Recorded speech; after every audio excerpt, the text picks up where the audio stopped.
Hey, what's up? This is Paul Russell Parker III. I'm also known as PRP3 the author, and I publish under PRP3 the author media. Now, what I want to do here is just show off one of my books. I haven't done a video in a long, long time, and I've published a couple books since my last video that came out about my books. Now, this book I'm going to talk about right here is called Sullivan's Island Lighthouse, and it's a book about Sullivan's Island Lighthouse. This lighthouse is located in Charleston.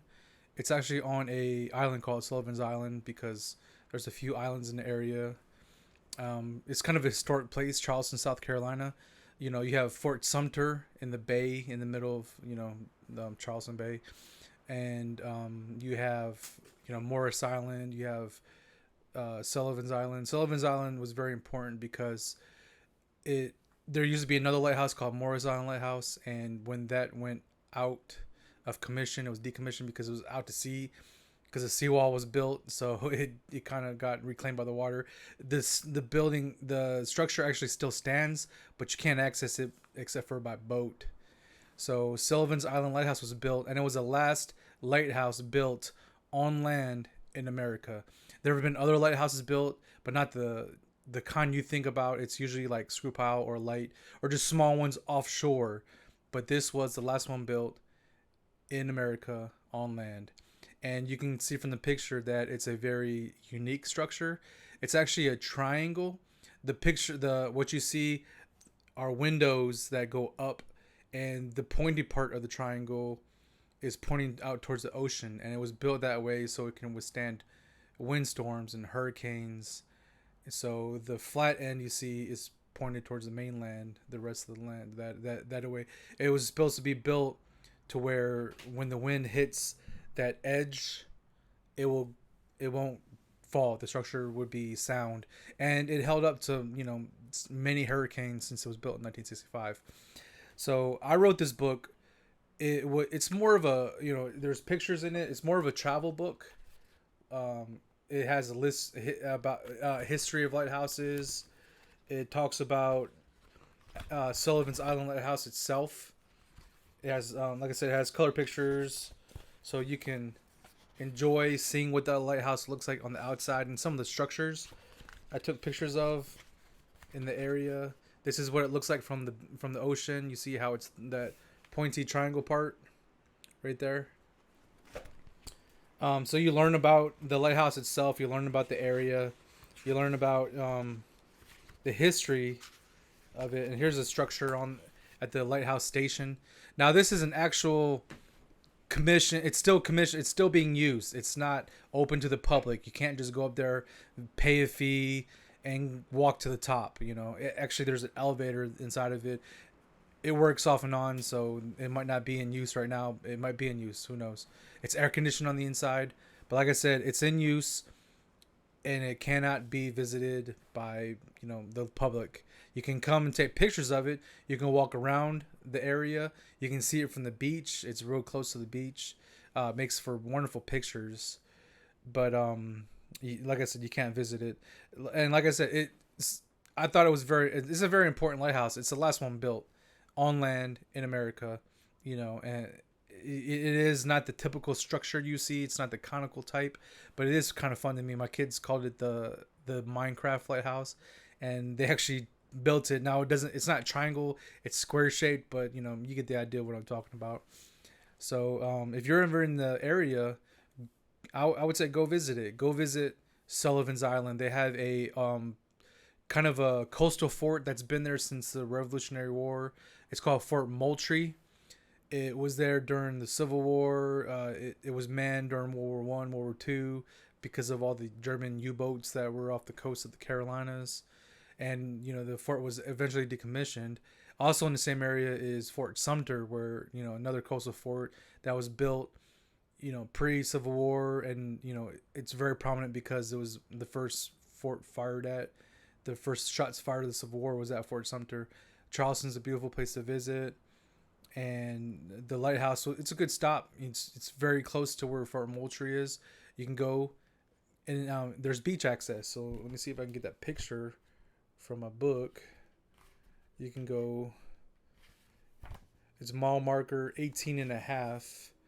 there's this mile marker, and that's where it's at. You know that if you're on the beach, you hit that mile marker. You can't miss the lighthouse either.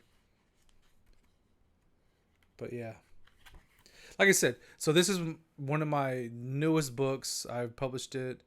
Um, so people, people can have it. They can say, "Hey, I've been to Sullivan's Island Lighthouse." There's no gift shop. I took some pictures. I pasted them, or not pasted. I posted them online, on my social media. But people can't really see it, and you can't really buy. You probably can go to a local craft store. They might have a painting of it or a picture of it that you can buy. That might be kind of pricey. But this is, if you visited the lighthouse, that area, you can buy it, put it on your table, put it on your coffee table, put it on the mantle, put it on the bookshelf. It's a conversation starter. You can show people, hey, I've been to this lighthouse, or you don't have to say anything. They can see it and be like, wow, that's a interesting looking lighthouse. Where is that? And you can tell them, oh, I took a trip, and here it is. And they can read it over. The font's big, so kids can read it. Are people with eyesight problems who need larger font can read it. I didn't want to make it. Inaccessible to people who have glasses and whatnot. So, like I said, it's mainly just for gifts or commemorating a trip. You can give it as a gift. Say, hey, you've been to that lighthouse. Here's what this is. Or, hey, I've been to this lighthouse. Check out this local book. Or if you have an office, you can put it on the coffee table in your office or in the waiting room, and you can just let people look it over. Like I said, it's a quick read.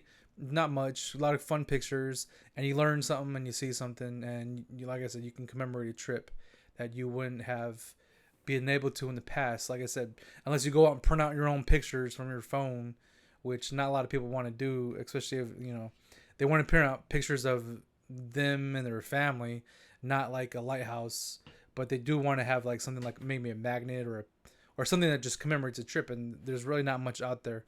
So, but this is out there. You can find it on Amazon. You can Google it. Google Sullivan's Island Lighthouse book. Google my name, Paul Russell Parker III. It'll all come up. You can Google PRP3 the author. PRP3 the author media is what I publish under. Anything like that, and you'll find it. So, yep. And I'll read the back to you. The back cover. It says, "Enjoy a stunning view of Sullivan's Island Lighthouse in South Carolina's Low Country.